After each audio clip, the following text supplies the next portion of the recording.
Novo prédio mais alto de São Paulo será inaugurado em 2022 no Tatuapé. Veja vídeo. G1 subiu na laje que fica acima dos 50 andares do Platina 220, edifício de 172 metros em construção na Zona Leste. Inauguração de arranha-céus no bairro acende debate sobre a verticalização da cidade e revisão do plano diretor. Quase 100 anos após a construção do primeiro arranha-céu da cidade, São Paulo irá inaugurar, em 2022, um novo gigante em sua paisagem, com seus 172 metros de altura. O Platina 220 supera o posto de mais alto prédio da capital, deixando para trás o Mirante do Vale, 2 metros mais baixo. E pela primeira vez o prédio mais alto de São Paulo não está localizado no centro da capital, e sim no bairro do Tatuapé, na zona leste da cidade. A sua inauguração aponta para uma tendência de verticalização no tradicional bairro paulistano que há anos vem trocando seu cenário de sobrados e vilas por edifícios. Ainda em construção no número 220 da Rua Bom Sucesso, o Platina ganhou o posto de mais alto da cidade em março de 2021, quando seu 50º e último andar foi construído. Até agora, foram usadas 2.300 toneladas de aço e 29.100 metros cúbicos de concreto. Para segurar o gigante, 32 metros de estacas perfuram o solo e dão sustentação à construção. 20 elevadores deverão ser instalados para o acesso do público no prédio que terá uso misto, ou seja, salas comerciais e apartamentos residenciais. Prédios mais altos de São Paulo. Nascido e criado no Tatuapé, o urbanista Lucas Ciccone acredita que o conjunto de transformações trazidas pelos novos e altos empreendimentos apaga a memória e a identidade do bairro. Em 2019, Ciccone fez parte de um grupo que tentou impedir a demolição de um conjunto de casas da década de 50 que faziam parte da Vila Operária João Miliari, a 1 quilômetro de onde está o Platina 220. 20 das 60 casas foram demolidas para a construção de um empreendimento. As 40 casas restantes passaram a ser avaliadas pelos órgãos do patrimônio histórico, mas, antes que o resultado saísse, o proprietário mandou demolir as casas. Apenas 5 casas permanecem de pé, ao lado de um terreno baldio cercado por tapumes, onde antes era o restante da vila. São justamente esses conjuntos de casas, com importância arquitetônica, social e econômica, que me ajudam a me identificar como cidadão do Tatuapé, conta Ciccone. Também era uma série de casas que ocupava o quarteirão onde hoje está o prédio mais alto de São Paulo, casas geminadas de diferentes cores, que remetiam a um período de ocupação industrial do bairro, abrigavam residências e pequenos comércios. O urbanista explica que, desde os anos 2000, o bairro passa por um intenso processo de verticalização. A partir de 2010, esse fenômeno ganhou empreendimentos mais luxuosos, que o especialista nomeia como perfil ostentação. Para a Aline Meira, arquiteta e urbanista e coordenadora de ciência urbana da Porte Engenharia e Urbanismo, construtora responsável pelo Platina 220, o novo sempre causa um impacto muito grande para as pessoas. Segundo Aline, a construtora não buscou o título de mais alto, mas apostou na verticalização para que o prédio pudesse usar a menor área possível do terreno, e assim, tenha mais área dedicada a calçadas e áreas verdes. Desta forma, em vez de construir 2 torres de 25 andares, por exemplo, optou por uma de 50. É uma solução que somente um recuo maior entre o imóvel e a rua, e uma torre mais estreita e mais verticalizada permitem, defende Aline. A construtora nasceu na região há 35 anos e os lançamentos pretendem atrair empresas para a Zona Leste e oferecer apartamentos residenciais de alto padrão, como o Figueira Altos do Tatuapé. A 1,4 km do Platina 220, no miolo do bairro, ele se tornou o residencial mais alto da cidade, previsto para ser inaugurado em agosto. Ainda que seja 4 metros menor do que o Platina, o prédio está em um ponto mais elevado da região, o que lhe confere um gigantismo ainda maior. Este é um dos representantes do que o urbanista Ciccone chama de ostentação, com apartamentos de 337 metros quadrados sendo vendidos a partir de cerca de 5 milhões de reais.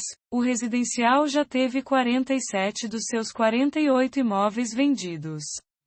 Recentemente, uma foto viralizou na internet mostrando a extensa sombra causada pela construção de 168 metros sobre as casas baixas de seu entorno.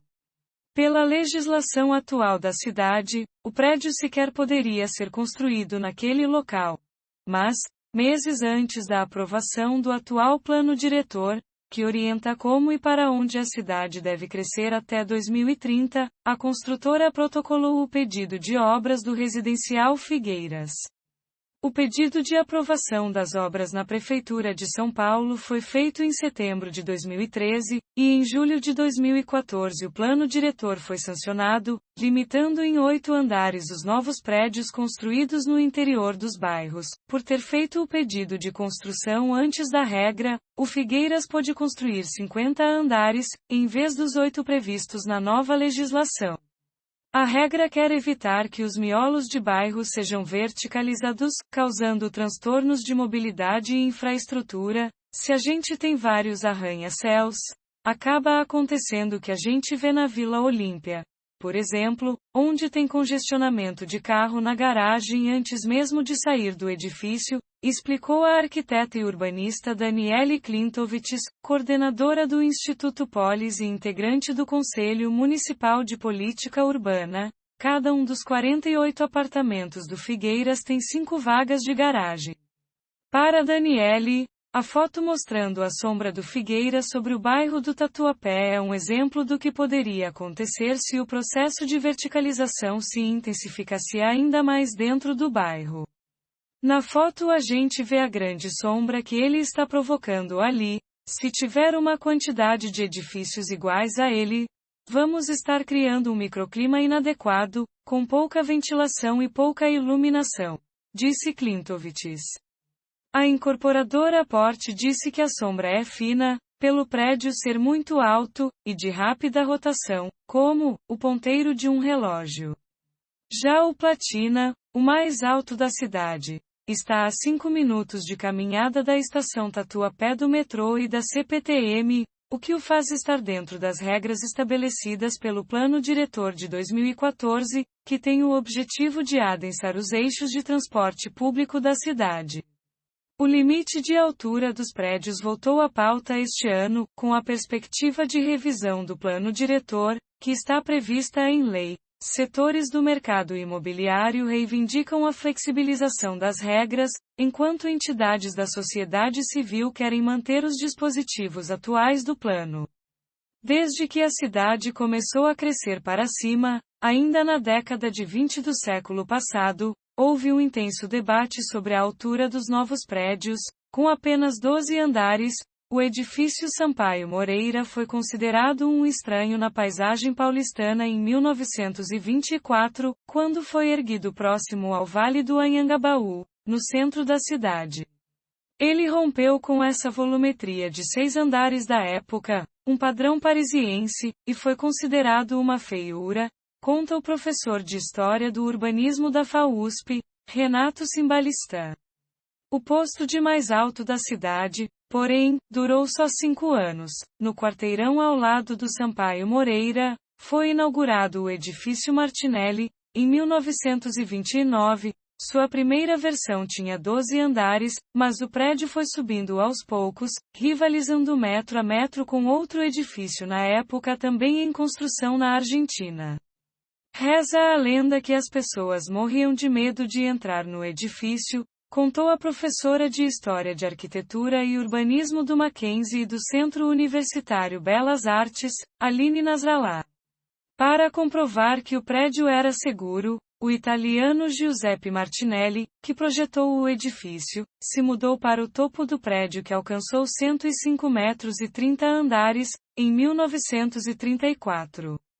A alguns passos do Martinelli, outro gigante povoa até hoje o imaginário paulistano, Com seus 161 metros divididos em 35 andares, o edifício Altino Arantes, conhecido como o Prédio do Banespa, foi inaugurado em 1947. O edifício foi inspirado na arquitetura Art Deco do famoso Empire State Building, em Nova York. A prédio chegou a ser considerada a maior construção de concreto armado do mundo, e por quase 20 anos foi o mais alto de São Paulo. O reinado do Altino Arantes durou até 1966, até a inauguração do Mirante do Vale, no lado oposto do Vale do Anhangabaú. O prédio comercial tem 51 andares e 170 metros de altura. Aline Nasrallah explica que quando o Mirante do Vale surgiu, a verticalização da cidade já era um fato, diminuindo as polêmicas sobre suas dimensões. Os altos prédios do centro da cidade seriam uma afirmação de uma cidade moderna, que se tornaria a metrópole que é hoje. No final da década de 90, São Paulo debateu o projeto de construir o que seria então o maior prédio do mundo, o Maharishi São Paulo Tower, com 108 andares e 510 metros de altura.